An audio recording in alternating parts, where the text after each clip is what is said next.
কোরআনেই খুঁজে পাবে সংসার নীতি, আর কি হবে রাষ্ট্রের নীতি। কোরআনের আইন চললে দেশে দূর হবে সব দুর্নীতি। কোরআনেই খুঁজে পাবে সংসার নীতি, আর কি হবে রাষ্ট্রের নীতি। কোরআনের আইন চললে দেশে দূর হবে সব দুর্নীতি। মানব রচিত মতে শান্তি খুঁজো না পথে, মানব রচিত মতে শান্তি খুঁজো না পথে। কোরআনটা খুলে দেখে নাও সমাধান। সমাধান খুঁজে খুঁজে ক্লান্ত হয়েছো যারা, সমাধান যদি পেতে চাও সব পথ গিয়ে ভুলে কোরআন দেখো খুলে। সমাধান যদি নিতে চাও, সব সমস্যার সমাধান।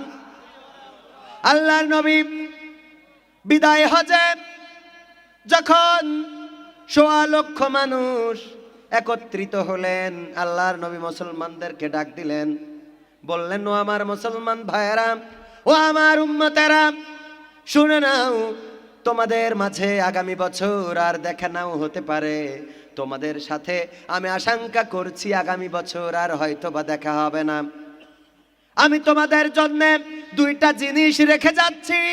এই 2টা জিনিস যদি তোমরা আঁকড়ে ধরে থাকতে পারো, তাহলে তোমরা লাঞ্ছিত হবে না, তোমরা বঞ্চিত হবে না, তোমরা অপমানিত হবে না, তোমরা অপদস্থ হবে না, তোমরা বেইজ্জতি হবে না, তোমাদের কেউ পতন করতে পারবে না, তোমাদের উপরে কেউ জুলুম করতে পারবে না।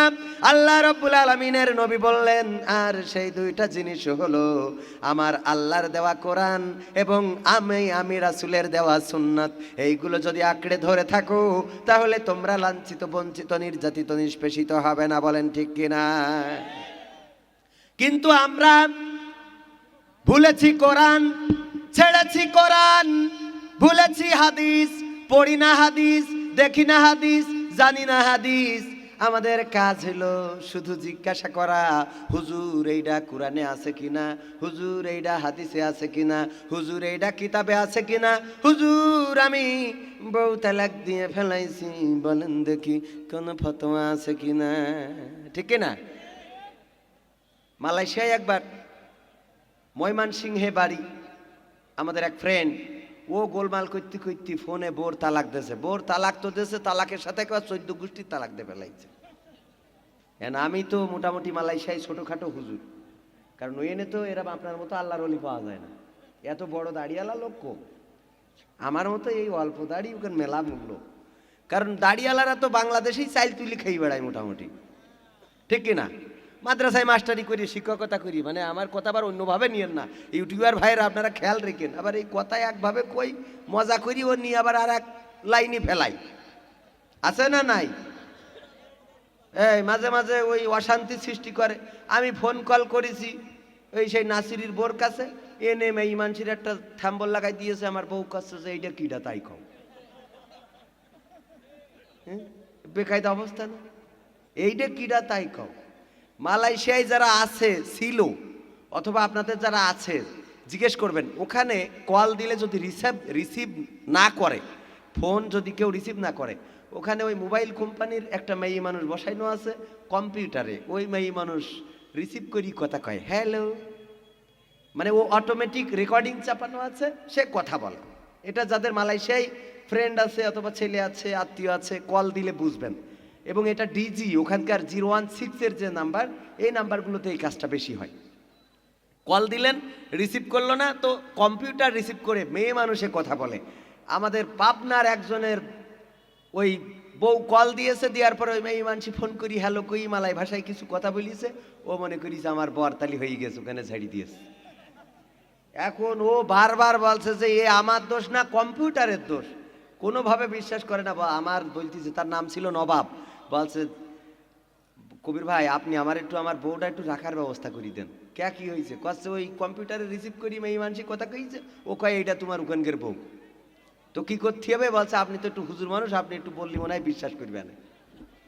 হ্যাঁ, তো এই জন্যে ওখানে এই আমার মতো হুজুরদের মোটামুটি ভালো একটা চাহিদা আছে এই জায়গায়। এই কারণে হুজুর তো পাওয়া যায় না। হুজুর এই দেশে হুজুররা না খেয়েই মরে। বলেন, হুজুররা বাংলাদেশে না খেয়ে আছে, এরকম ঘটনা ঘটিছে? সবাই কোনো না কোনোভাবে স্বাবলম্বী। কেউ মাদ্রাসা পড়ায়, কেউ মক্তব পড়ায়, কেউ শিক্ষকতা করে, কেউ মাদ্রাসার প্রিন্সিপাল। সরকারি মাদ্রাসায় যারা আছে তারা তো বেশ ভালোই আছে, আর এমনি বেসরকারিতেও যারা আছে তারাও একেবারে মন্দ নেই, ঠিক কিনা? হুজুরদের অবস্থা যে কেমন সেটা বই যে বলছিলাম, পাঞ্জাবি বানাইতে যে টের পাইছি। পাঞ্জাবি বানানোর পরে আমার ফ্রেন্ড বলতেছে গায়ে দিয়ে দেখ, দিন গায়ে দিয়ে পিছনে উপরে উঠে গেছে, সামনে ঝুল। কি ব্যাপার? পাঞ্জাবি সামনে ঝুল পিছনে উপরে উঠে গেছে, কে গোল করেননি, রাউন্ড করেননি? বলছে না, একটু উপরে পিছনে উঠে দিছি, সামনে ঝুলাই দিছি। কে জন্যে? তা বলছে ওই হুজুরগের যে ভুড়ির সাইজ, ওই সামনে একটু ঝুলাই দিলি ভুড়িতে ওইটা কভার করি রাউন্ড করে দেয়। কত সুন্দর বুদ্ধি, হ্যাঁ, যে ভুড়িতে রাউন্ড করে দেয়। আহারে, হুজুররা কি এতই খায়? এত খায়? সব পাখিতে মাছ খায় আর মাছরাঙার দোষ হয়, ঠিক কি না? শুধু মাছরাঙা মাছ খায় না অন্য পাখিতেও খায়? একটু মাছের চাষ যারা করে ওরা জানে যে নেট দিয়ে মাছরাঙা আর কটা ধরে, ছোট একটুকুন পাখি এই সে নাড়াচাড়া করে, একটা পুঁটি মাছ, এটাই মাছ। কত বড় বড় বোইল মাছ, শৈল মাছ খেয়ে ফেলাচ্ছে, ওদের কেউ কোনো কথা কয় না। হ্যাঁ, মাছরাঙা খেয়েছে সব। তা আমাদের হুজুরগের অবস্থা তাই, কিছু হলি হ্যাঁ হুজুর হুজুর করি ফেলায়, হুজুর এই করিছে, হুজুর ওই করিছে। এখন বউ তালাক দিয়ে ফেলাইছে, মনে আছে তো? বউ তালাক দিয়ে ফেলাইছে। এখন আমার বলতেছে ভাই একটু তো ভুল করি ফেলাইছি, কি হয়েছে? তা আমি তো রাগের মাথায় আমি বোর তালাক দিয়ে ফেলাইছি। তা আমি বললাম তো এখন তালাক দিয়ে ফেলাইছেন, অসুবিধা নেই, আবার নতুন করে একটা বিয়ে করি নিয়ে না, আলাদা করি। কয় না, ছেলি পিলে আছে, বোঝেন না? ছেলি পিলের মুখের দিক তাকায় কি আর ওই কাজ করা যাবে? তো তালাক দিয়েছেন কে? তো বলছে এখন ওইসব যা হয় হয়ে তো গেছে, একটু কি করলে নেওয়া যায় সেই ব্যবস্থাটা একটু করে দেন। তাই আমি বললাম অবশ্যই একটু আছে যে রাগের মাথায় তালাক দিলি অনেক সময় দেখা যাচ্ছে একটু শিথিল করা যায়। তা আপনি কি রাগের মাথায় দিলেন না ভালোভাবে? বলছে আমি রাগের মাথায় দিছি। কি করেছে? রাগের মাথায় দিয়েছে। তাই আমি বললাম তারপরেও তো আপনি কোন মাঝহাবের? তা বলছে হানাফি মাঝহাব। তা হানাফি মাঝহাব হইলেও হয়ে গেছে, এনে আর কোনো খাতেন নেই, শেষ। আর এক জায়গায় বিয়ে হবে, সে যদি কখনো তালাক দেয় তখন আপনি বিয়ে করতে পারবেন, এছাড়া আর কোনো। আর তালাকের ফতোয়া আবার একটু জটিল মতো, আমি কিন্তু ফতোয়া দিচ্ছি না, আবার আপনারা এটা নিয়ে করি না যে হুজুর আমি এই ব্যাপারে আমি ফতোয়াবাজি, আমি মুফতিও না, ফতোয়া দেওয়ার কোনো ক্ষমতাও আমার নেই। তো সম্মানিত ভাইরা, এখন আমি বলতেছি যে তবে শাফি মাযহাব একটু শিথিল করেছে যে যদি কেউ রাগ বশত একবারে 3 তালাক দিয়ে ফেলে তাইলে ওইটা 1 তালাক হিসেবে বর্তাবে। তা বলছে তাহলে আমি আজকের তো শাফি মাযহাবের লোক,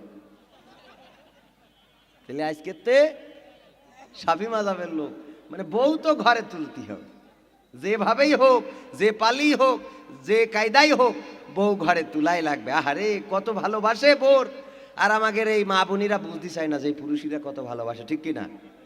মা বোনিরা যারা আছে ওরা বুঝতে পারছে, হুজুর আপনি জানেন না ও আমার বাড়িটা কত খাটাস, ঠিক কিনা? একটু স্ত্রীদের সাথে সৎ আচরণ করবেন, ভালো ব্যবহার করবেন। আমার নবী সাল্লাল্লাহু আলাইহি ওয়াসাল্লাম স্ত্রীদের এত ভালোবাসতেন।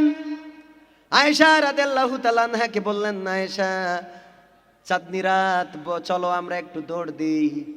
আয়েশা রাদিয়াল্লাহু তাআলা আনহা বললেন, কোথায়?